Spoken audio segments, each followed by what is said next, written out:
Buenas tardes, ¿qué tal? Buena semana, nueva semana, gracias a Dios. Ya perdí la cuenta y me olvido de ver el número de semanas que tenemos, pero sí sé que llegamos al número 40, abrí la Biblia. El número 35 mío fueron 5 de año, así que hay 40 tardes y posibilidades de abrir la Biblia juntos y es un privilegio, un aprendizaje tremendo para uno que se pone a buscar y a pensar qué es lo que puede interesar y de qué manera está llegando. Así que, bueno, feliz de estar acá un día más y una semana más. Esto se sigue llamando dificultades y paradojas en la Biblia. Y después pensé, uy, parece medio presuntuoso de que uno esté ahí queriendo explicar todas las dificultades que pueda haber en la palabra, que hay y muchas, por el hecho de que, como hemos hablado tantas veces, esto no fue hecho en un lugar cómodo, escribiendo en un ámbito y en un material, un instrumento fácil. Esto ha sido juntar, sobre todo en el Antiguo Testamento, manuscritos de distintas personas, y cada libro de los 39 del Antiguo Testamento tiene una historia, ¿sí? Que en muchos casos no se sabe, y se calcula, y por la época, y por el rey que estaba, y el profeta que estaba, y quién fue que lo escribió, ¿sí? Hay un montón de dudas, y gracias a Dios, cada nueva traducción de la Biblia que sale, los eruditos que sí tienen sus máquinas y que están en contacto y que se pasan las traducciones que han logrado en el hebreo, en el griego, en el arameo. Ahora últimamente cada vez que encuentro una nota que dice que esta parte fue escrita en arameo, la anoto al costadito, para tenerlo de duda, porque nunca lo voy a leer en los propios idiomas originales, pero el hecho de, bueno, cuánta diversidad y cuánta riqueza hay en todo, ¿no? Y bueno, este tema de las dificultades, de ninguna manera es presumir que podemos resolver estas dificultades que estamos encontrando, sobre todo por aquella que es una figura del lenguaje que es la paradoja, es el expresar ideas, formulaciones que son aparentemente contrarias y que aparecen mucho en la Biblia y que aparecen mucho en el Nuevo Testamento. Bueno, también decía eso, pensando que este tema de las dificultades es el tema de los que empiezan a leer la Biblia y no tienen trasfondo de la vida cultural, del mundo cultural del Antiguo Testamento, y ni siquiera entienden nada con respecto a la Biblia. Por eso es que hay que prepararse para enseñarla. Del día viernes me quedó rumiando, como me acordé, como decía el autor del cual hemos hablado y que tengo que volver a hablar, del monje que enseñó a leer la Biblia a los monjes de un monasterio en Francia.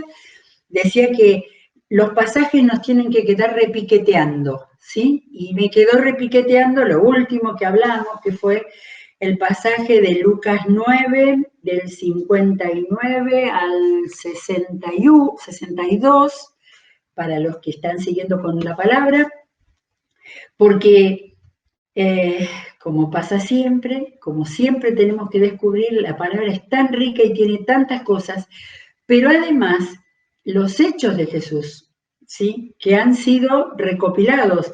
En este caso esto es Lucas, y Lucas no lo conoció a Jesús, no estuvo cerca de él, y seguramente ha ido juntando todo su material. En primer lugar, se cree, de Mateo y de Marcos. Saben que la teoría más clara sobre, o más segura, digamos, sobre el tema de cómo se compusieron los evangelios, fue que el primero puede haber sido el de Marcos, y después del de Marcos como base, el de Lucas y Mateo, ¿sí? Y vuelvo a lo mismo, entre ellos no habrán podido seguramente, quién sabe. Hoy empecé a pensar, ¿dónde estaba Mateo cuando escribió su evangelio? Él había estado, fue apóstol, estuvo cerca de Jesús, tenía a su favor un montón de posibilidades. Pero no sabemos nada de Mateo en el libro de los Hechos. Quizás fue uno de los que se quedó en Jerusalén, ¿sí? O en su ciudad natal, pero creo que él era de Jerusalén, ¿sí? De manera que no había posibilidad de que ellos, más que cuando empezaban a circular los evangelios, pudieran haber leído, no sabemos si alguna vez rectificaron algo, nada de eso lo sabemos. Ahora, voy al punto que es que muchas veces tenemos dichos de Jesús muy escuetos, muy resumidos, y que decimos, ¿y qué más? ¿Y qué pasó? Y le contestó algo más, y no tenemos nada más que algunos muy fijos, muy cerraditos, pero que dejan con la inquietud de si hay algo más que tendríamos que saber que no se nos dijo. Bueno, eso va con esta tan interesante entrevista callejera, porque estoy en Lucas 9:57 y dice, iban por el camino cuando alguien le dijo, ¿sí? Y entonces ahí apliqué la imaginación. Claro, Jesús atraía multitudes que iban detrás de él, de pueblo en pueblo posiblemente, algunos de ellos por lo menos. Y después me acordé, él tuvo 12 apóstoles, que eran los que seguramente estuvieron siempre con él. Pero en un momento, no me acuerdo en qué evangelio, cuenta que mandó a 70 de sus discípulos a visitar las aldeas cercanas. De manera que era muy real eso de que lo seguía mucha gente por el camino. Y me hizo acordar a los pueblos antiguos donde se contaba que iban todos los chicos del pueblo siguiendo el circo. Cuando el circo terminaba en la función en un lado, se iban al otro pueblo para seguirlo y disfrutar y si podían meterse de alguna manera en la función.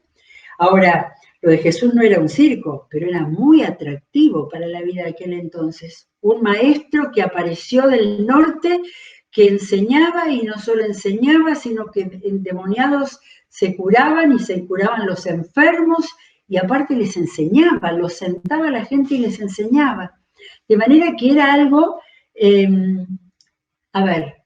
yo lectora de la Biblia leo, iban por el camino cuando alguien le dijo y yo sigo leyendo hasta que me puedo parar y tener la claridad de decir, iba por el camino rodeado de gente. Por eso no es que en un camino pelado posiblemente estas 3 personas se le acercaron, y ni tampoco que haya sido en el mismo día y en el mismo viaje.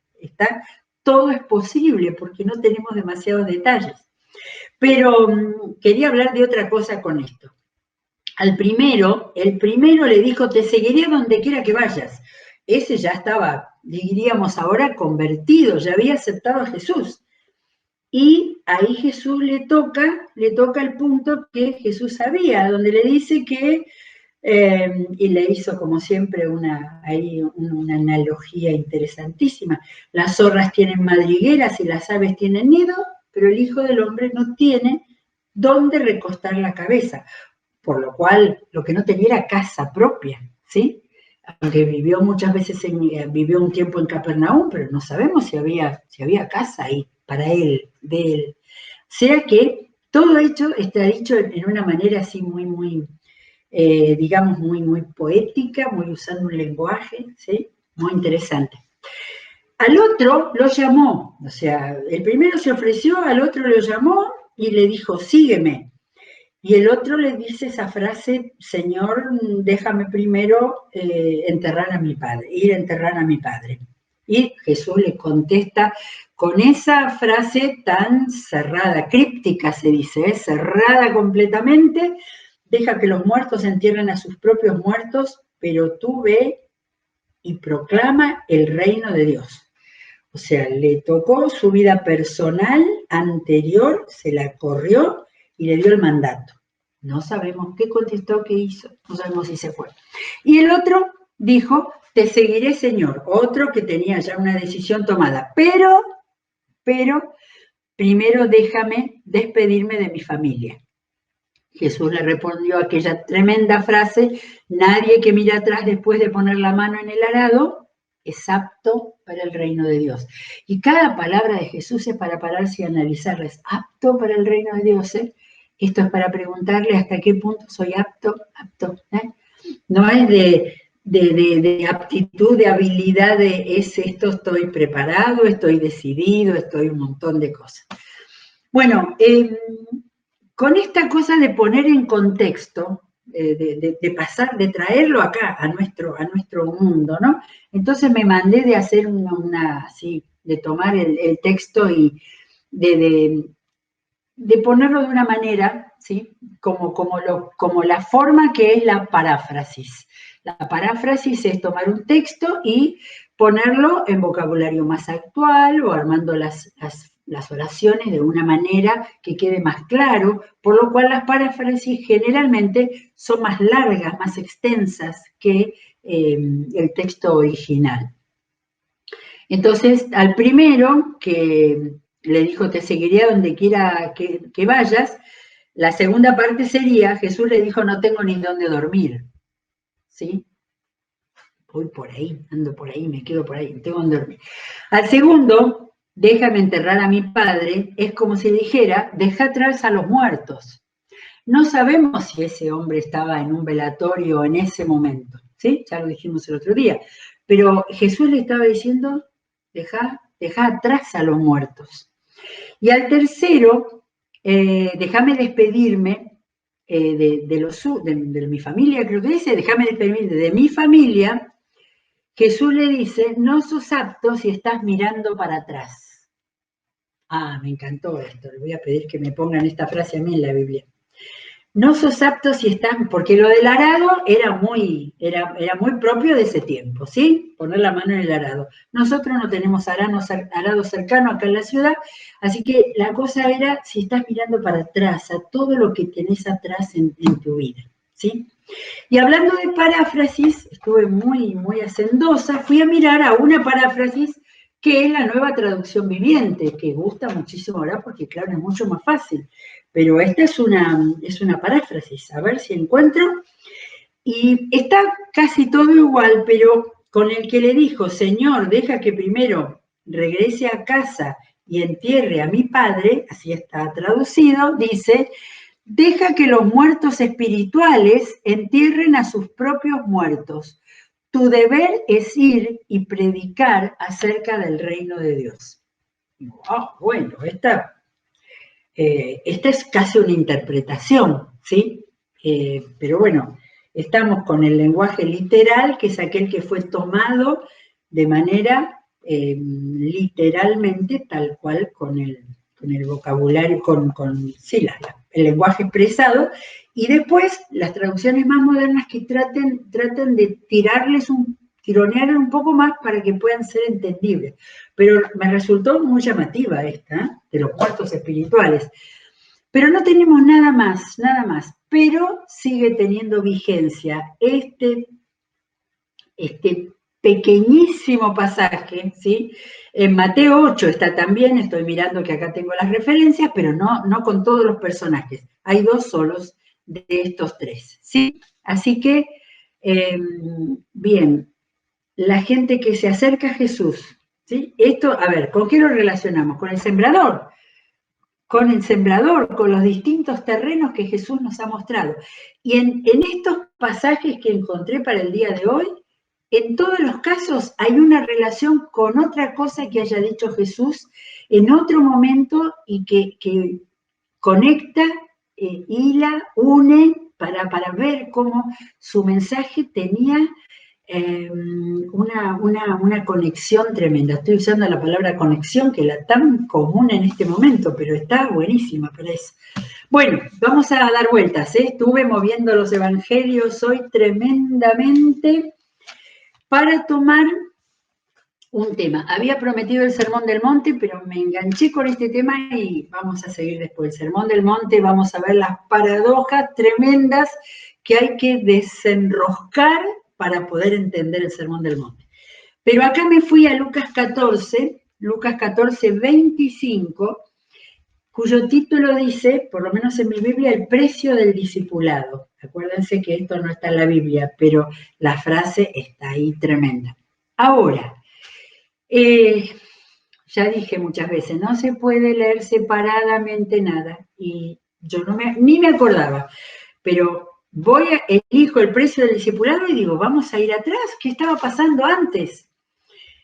Y aparentemente, no, porque el precio del discipulado empieza diciendo, grandes multitudes seguían a Jesús, ¿sí? Entonces no. Lo anterior es la parábola del gran banquete, que ya la vimos cuando vimos parábolas.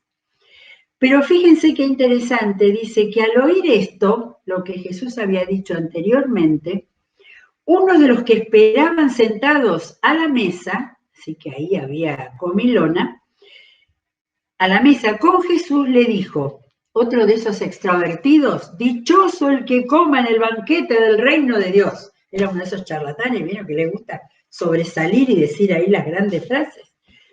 Y ahí Jesús le contó la parábola del que hizo un gran banquete y resulta que todos sus invitados seleccionados se excusaron y no fueron, ¿no? Ya leímos que después mandó a... Así que esto del discipulado que viene a continuación, me parece que Lucas lo puso, no fue en el mismo momento, porque después dice, en el 25, donde comienza este tema, grandes multitudes seguían a Jesús y él se volvió y les dijo, ¿sí? Él iba caminando hacia el otro pueblo, o sea que no era hablar con ellos. Sin embargo, fíjense qué conectado que está eso con esta parábola que digamos que es Dios el que está hablando, cuando los selectos o los que debían ser los invitados, quizás los religiosos, ¿no? Ninguno aceptó la invitación y fue a buscar a todo el mundo, a los peores, a los últimos. Jesús siempre hablaba de los pecadores, que esos eran los que primero iban a llegar. Así que terminada ese banquete, no quiere decir que al día siguiente pasó esto, pero sí que Lucas colocó en el mismo capítulo el tomar este texto tan fuerte que Jesús le dijo a esos que lo seguían. Y quizás que lo seguían alegremente, contentísimo de acompañar al maestro tan famoso en este momento. Si alguno viene a mí y no sacrifica el amor, ¿se acuerdan? Este es el verbo hebreo odiar, que en esta traducción más moderna le han encontrado otras formas para que se entienda mejor, que no era aborrecer a su padre y a su madre, a su esposa y a sus hijos, a sus hermanos y a sus hermanas, y aún su propia vida, no puede ser mi discípulo. Y el que no carga su cruz y me sigue, no puede ser mi discípulo. ¿Sí? Vuelvo sin mencionar a toda la familia. Si alguno viene a mí y no sacrifica el amor, o sea, el primer amor, la prioridad a toda la familia, no puede ser mi discípulo. Y el que no carga su cruz y me sigue, no puede ser mi discípulo. Fuerte, fuerte, fuerte. No quiero pensar cuántos se habrán dado vuelta y se habrán ido, ¿sí? No sé, ojalá que no. Y entonces agrega un elemento a esto de la decisión y de la prioridad. Y cuenta esto de que, supongamos que alguno de ustedes quiere construir una torre, yo estoy segura que esto el Señor Jesús lo dijo para el pastor Daniel González, ¿eh? Le dio un material al pastor Daniel González con esto. ¿Alguno de ustedes quiere construir una torre? ¿Acaso no se sienta primero a calcular el costo para ver si tiene suficiente dinero para terminarla? Si echa los cimientos y no puede terminarla, todos los que la vean comenzarán a burlarse de él y dirán, este hombre ya no pudo terminar lo que empezó a construir. O, otro ejemplo por si no había quedado clarito, supongamos que un rey está a punto de ir a la guerra contra otro rey, ¿acaso no se sienta primero a calcular si con 10.000 hombres puede enfrentarse al que viene contra él con 20.000? Si no puede, enviará una delegación mientras el otro está lejos para pedir condiciones de paz. De la misma manera, cualquiera de ustedes que no renuncia a todos sus bienes no puede ser mi discípulo. ¿En quién piensan? En el joven rico, ¿sí? Esto es una conexión tremenda con otras enseñanzas que él había dado en otro momento. Ahora, esto que estaba diciendo aparentemente es, si yo voy a decidirme a ser discípulo de Jesús, tengo que calcular qué hago con mi economía, con mi familia, lo que dejo, lo que... ¿no? Pero acá parte a fondo, Jesús dice, el que no renuncie también a que tenga prioridad la familia, todos sus bienes de esa manera. Impresionante esto que estaba acá apareciendo y la relación de toda la predicación de Jesús. Vuelvo a lo mismo, cuando leemos el cuadrito separadito, cada relatito separadito, nos perdemos el combo, todo. Y acá Lucas puso, nunca me había dado cuenta, un pedacito del Sermón del Monte, porque Lucas agarró el Sermón del Monte y lo fue poniendo separadito. Después de todo eso, Jesús se supone que en ese momento o en otro momento, pero Lucas lo dejó escrito acá. La sal es buena, pero si se vuelve insípida, ¿cómo recuperará el sabor? Nos sirve, estaba para todos los otros de lo que había dicho antes. No sirve ni para el abono, ni para tierra, ni para el abono, y hay que tirarla afuera. De manera que para redondear todo este discurso está el de la sal. Él había dicho, ustedes son la sal de la tierra, pero ahora está diciendo tiene que ser una sal hasta el fondo, de servir como sal siempre y no dejar de ser salada en ningún momento. Yo creo que no tenemos más tiempo ya y que voy a dejar acá y me faltaban un montón de cosas, así que, pero si no podemos ir a mirar el otro pasaje paralelo. Sí, termina esto. Me quedó la duda de si Mateo, que era apóstol de Jesús, puso entre los capítulos 5 a 7 de Mateo todo el Sermón del Monte. ¿Y por qué Lucas no lo tomó así tal cual, sino que fue poniendo en distintos capítulos el contenido del Sermón del Monte? No lo sabemos. Pero de todas maneras, para este discurso de este momento en el capítulo 14 del Evangelio de Lucas, lo de la sal es un broche tremendo, ¿sí? Junto con el gran pasaje del precio discipulado.